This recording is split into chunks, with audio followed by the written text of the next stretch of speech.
duas empresas que vão pagar mais de 8% de dividendos. A gente vai falar isso nesse vídeo e tô trazendo aqui o Lincoln, que é do nosso time de análise aqui na Suno Research. Trabalha comigo aqui, prazer, Lincoln, primeiro estreando aí no canal da Suno. Muito obrigado, Gabi, é um prazer estar com vocês aqui. Primeira vez, né, tô falando aqui, então, tô nervoso. Gente, se vocês querem que o Lincoln volte aqui mais vezes, deixa aí nos comentários e também deixa aí nos comentários as empresas que vocês querem que a gente traga análise aqui.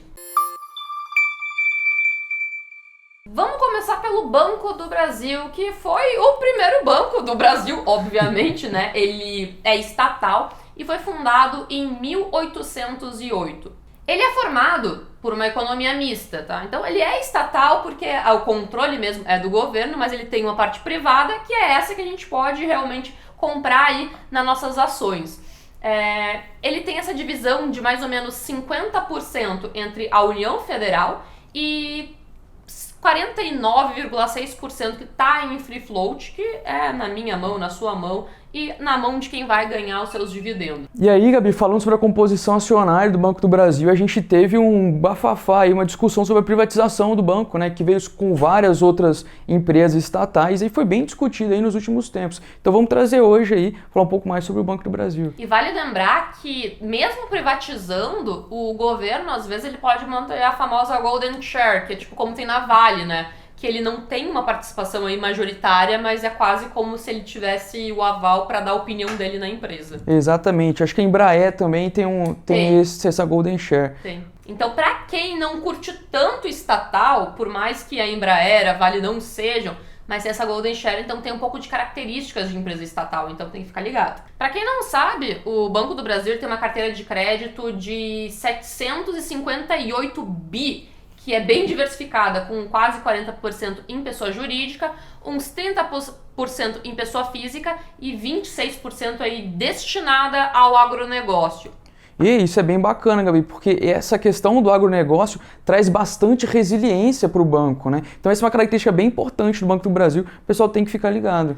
Gente, o Banco do Brasil ele é um dos principais provedores de crédito rural, até porque é um crédito um pouco mais subsidiado e faz parte, então, do banco ser o principal banco do Brasil, estatal, ser o banco que dá esse incentivo para a produção rural. Quando a gente fala de banco, né, eles obviamente não têm dívidas, entretanto tem um indicador que é bem interessante de a gente analisar, que é o índice de Basileia. São coisas complementares, né, a gente não pode olhar o nível de dívida porque tem uma estrutura diferente de capital, o banco, mas o índice de Basileia é quase como se ele te desse aí a robustez para o banco emprestar.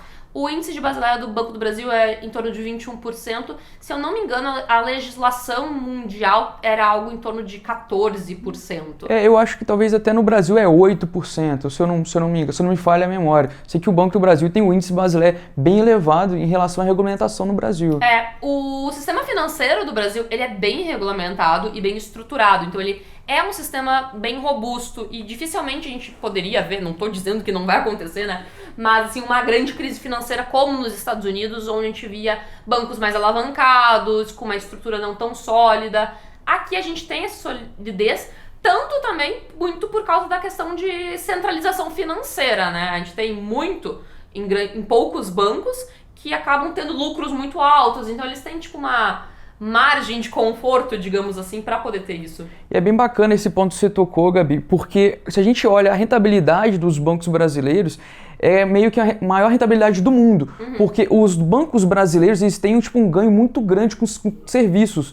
Então, assim, isso traz a rentabilidade do banco ser muito elevada. Quando a gente olha para algumas fintechs que estão cobrando, não cobra para taxa de TED, para taxa de transferências, eles não têm tantas taxas de serviços. Então, esses bancos tradicionais, né, eles têm uma rentabilidade muito elevada, grande parte direcionado devido a esse ganho, né, com as taxas de serviço. Exatamente.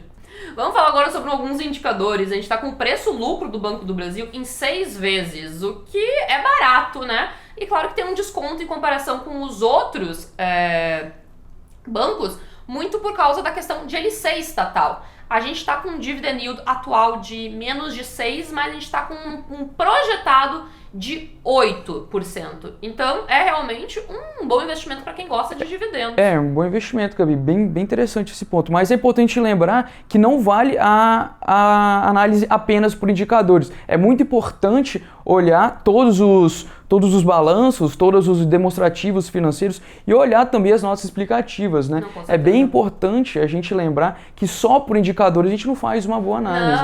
Não existe uma análise só por indicador e eu odeio, porque as pessoas sempre perguntam qual o principal indicador para você fazer uma análise. E, gente, indicador te ajuda num filtro. De você, beleza, ou você fazer um filtro inicial ou um filtro final, no sentido de, vou procurar algumas empresas com um tal indicador, alguma coisa, para te dar um norte, se você aprofunda ou não aquela análise. Exatamente. Mas o mais importante é a análise qualitativa mesmo, você vê balanço, vê projetos, vê tudo mais. Exatamente, e a gente tem muitas vezes fatos não recorrentes, né? E aí quando você divide o preço sobre o lucro, se o seu lucro ali ele tá diferente, né, não é recorrente, ele fica maquiado esse indicador. Então a gente tem um problema muito grande aí, né? Se a gente olhar ali para o que aconteceu na pandemia, que várias empresas tiveram fatores não recorrentes, todos esses indicadores acabam ficando maquiados, né? Então se não é um momento mais normal, sabe, aquele famoso tudo mais constante, o indicador não vai ser uma boa noção, mas você precisa entender esses fatores para conseguir ler o indicador. Agora a gente vai para uma outra empresa e eu vou dar a palavra para o Lincoln. Bom, vamos falar então da ENGIE, né? A ENGIE é a segunda maior empresa do setor elétrico no Brasil em questão de valor de mercado. Ela perde apenas para a Eletrobras, né? Que tem grande parte aí do governo. Então o market cap dela hoje é de aproximadamente 3,5 bi. Então é a maior geradora privada do Brasil, Gabi. Não, é incrível, né? E ela é muito focada em setor de energias renováveis. Isso é uma coisa que eu vejo atrair muitas pessoas, porque tem toda essa questão de sustentabilidade e tal. Muita gente vai por isso e eu até acho que foi um dos fatores que levou a própria Tesla, né, a crescer tanto que o pessoal gosta desse sentido. Com certeza. E quando a gente olha, Gabi, a ENGIE nos últimos tempos, ela tem investido muito na TAG. Então ela tem diversificado também as suas receitas. Isso é um ponto bem interessante da ENGIE.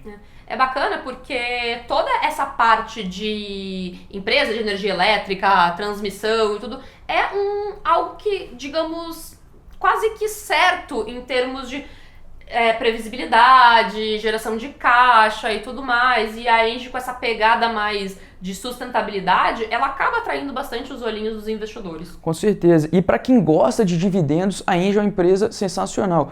E aí, Gabi, por que, né, que ela paga muito dividendo? Como ela tem uma previsibilidade de receita muito grande, ela consegue se financiar por capitais de terceiros e todo lucro, né, grande parte do seu lucro, ela paga, né, para os seus acionistas em forma de dividendos. Então, para quem gosta de dividendos, a ENGIE é uma ótima empresa.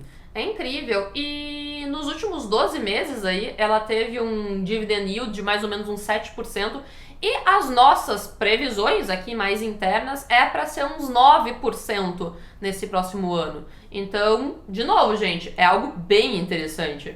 Pessoal, aqui vocês devem ter percebido alguma coisa nessas duas empresas que a gente trouxe, que são um banco e uma empresa do setor de energia elétrica, né? Que são empresas com uma alta previsibilidade, digamos assim, das receitas. O Banco do Brasil não teria tanta, mas, de novo, ele é um setor que é muito concentrado, os nossos bancos ganham muito dinheiro, e por causa disso, eles conseguem pagar bons dividendos, o que essa constância de pagamento de dividendos aí ao longo do tempo que eles têm, traz menor volatilidade também para essas ações. Então, são ações, digamos, muitas vezes defensivas na carteira de um investidor. Foram essas duas empresas aí, eu queria saber, vocês têm elas em carteira? Deixa aqui nos comentários. Eu tenho as duas, e isso não é uma recomendação de investimento. Comenta aqui as próximas empresas que vocês querem que a gente traga. Um grande beijo e até a próxima. Tchau, tchau.